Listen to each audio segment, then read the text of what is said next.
للہ رب العالمین والصلاة والسلام علی سید الانبیاء والمرسلین اما بعد فاعوذ باللہ من الشیطان الرجیم بسم اللہ الرحمن الرحیم ابو حنیفۃ ان یحیی بن ابی حیۃ ابی جناب عن حان بن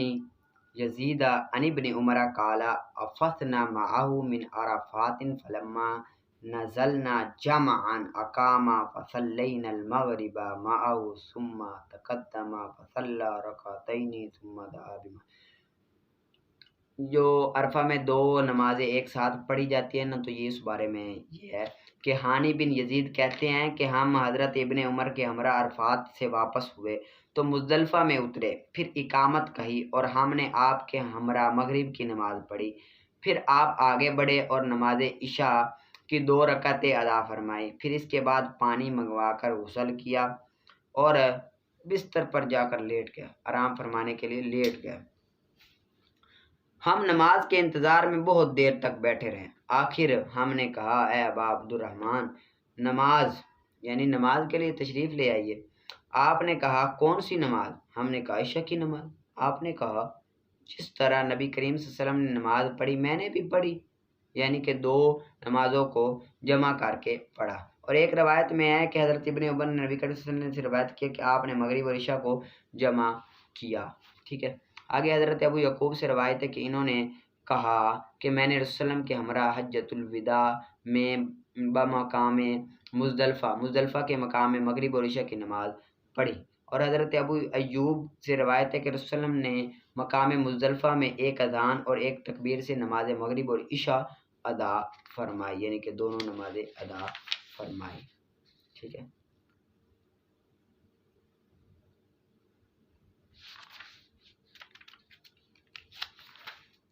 اس کو آپ نے اچھی طرح سے یاد کر لینا ہے، ٹھیک ہے۔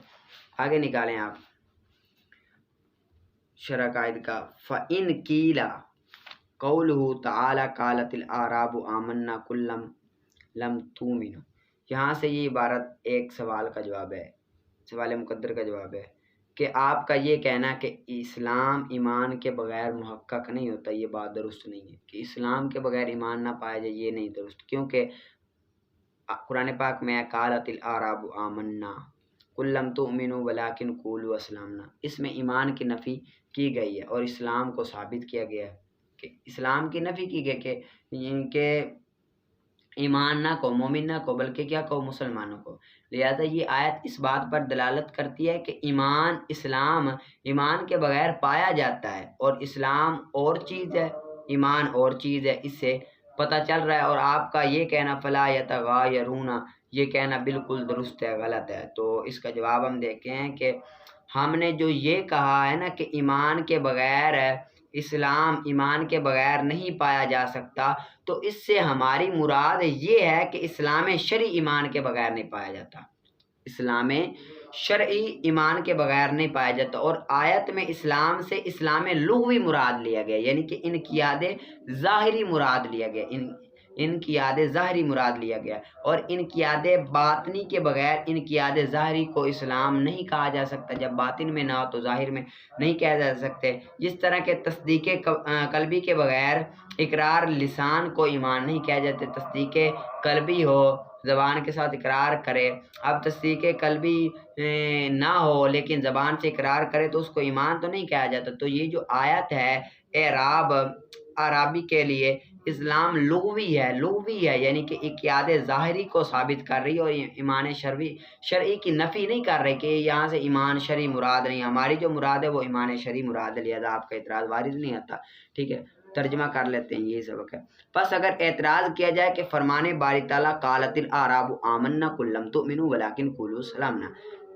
صریح ہے بغیر ایمان کے اسلام کے محقق ہونے میں، بغیر ایمان کے اسلام کے محقق ہونے میں۔ قلنا سے ہم جواب دیتے ہیں کہ مراد یہ ہے کہ اسلام جو شریعت میں معتبر ہے وہ بغیر ایمان کے نہیں پایا جاتا، بغیر ایمان کے وہ پایا نہیں جاتا، اور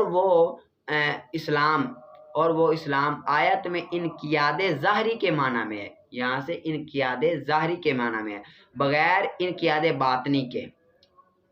انقیاد باطنی کے معنی میں نہیں ہے کہ یہ باب ایمان میں ایسا ہے، یہ باب ایمان میں ایسا ہے جیسے بغیر تصدیق کے کلمہ شہادت کا تلفظ ہے، بغیر تصدیق نہ ہو، کلمہ شہادت کا تلفظ کرے تو اس کو مومن نہیں کہتے، تو یہ بھی اسی طرح ہی ہے تصدیق کے باب میں، ٹھیک ہے، اس کو یاد کر لینا، آگے نکالیں آپ۔ اصول الشاشی کا وقت تفید کلمت الی تخیر الحکم الی غایت الی الغایتی، یہاں سے یہ بیان کر رہے ہیں کہ کبھی کبھی کلمہ الہ یہ حکم کی غایت تک مؤخر کرنے کا فائدہ دیتا ہے، حکم کی جو غایت ہوتی ہے اس تک مؤخر کرنے کا کیا دیتا ہے، فائدہ دیتا ہے، حکم کی غایت تک مؤخر کرنے کا فائدہ دیتا ہے۔ وَلِهَذَا قُلْنَا، اسی وجہ سے ہم نے کہا کہ اذا قال، جب کوئی بندہ کہے لِامْرَأَتِ اپنی عورت کے لیے انت طالق الی الشہر، کہ تجھے طلاق ہے مہینے تک۔ اب یہاں پر دیکھیں کلمہ الہ یہ حکم کو غایت تک مؤخر کر کے تجھے طلاق ہے کب تک، مہینے تک، تو ہمارے نزدیک کیا ہوگا، مہینے کے بعد واقع ہوگی، مہینے سے پہلے واقع نہیں ہوگی، کیونکہ یہ الہ آ گیا، اور الہ جو ہوتا ہے وہ حکم کو مؤخر کرتا ہے غایت تک، انتہا تک۔ یہ اسقاط کے لیے ہے کہ تجھے طلاق ہے، ایک تو اسقاط ہے، جب اسقاط ہو گیا تو اب ہو سکتا ہے فوراً طلاق ہو جائے، فوراً طلاق ہو جائے گی، ٹھیک ہے، لیکن جب الی شہر کہا تو ساکت ہو گیا، فوراً نہیں بلکہ ایک مہینہ، تو یہ جو ایک مہینہ ہوگا یہ انتہا تک داخل جائے گا، یعنی کہ 30ویں دن تک یہ جائے گا، ٹھیک ہے۔ ولا نیت، کہ نہ نیت ہو،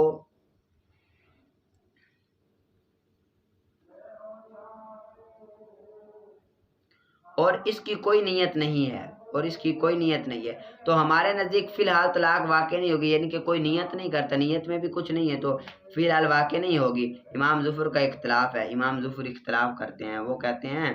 امام ظفر فرماتے ہیں، وہ کیا فرماتے ہیں، وہ کہتے ہیں کہ جس طرح طلاق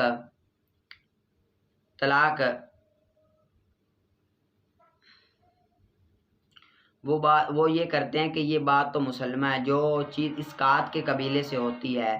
جس طرح کہ طلاق ہو گئی یا آزادی وغیرہ، تو اس کو معلق کرنا جائز ہے، اور جو چیز اس بات کے قبیلے سے ہوتی ہے جیسے بے، اس کو معلق کرنا جائز نہیں ہے، اس کو معلق کرنا جائز نہیں ہے، لہذا یہ معلق نہیں ہوگی بلکہ فوراً ہی طلاق ہو جائے گی۔ امام ظفر اختلاف کرتے ہیں کیونکہ وہ ذکر کرتے ہیں مہینے کا، کہ وہ نہیں صلاحیت رکھتا حکم کو کھینچنے کی، حکم کو لمبا کرنے کی قایت نہیں رکھتا، اور اسقاط شرعن،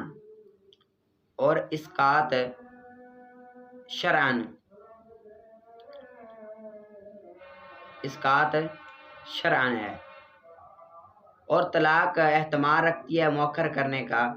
تعلیق کے ساتھ، پس معمول کریں گے اس کو، یعنی کہ جو طلاق ہے یہ احتمال رکھتی ہے کہ اس کو مؤخر کیا جائے، تو لہذا اس کو مؤخر کرنے پر ہی معمول کریں گے کہ وہ تب تک طلاق ہوگی جب تک ایک مہینے تک، ٹھیک ہے، اس کو آپ نے اچھی طرح سے یاد کر لینا۔ آگے نکالیں آپ ہدایہ شریف کا قالا و تخییر اللحیتی، قالا، اور فرماتے ہیں کہ داڑھی کا کھلال کرنا یہ بھی سنت ہے، لأن النبی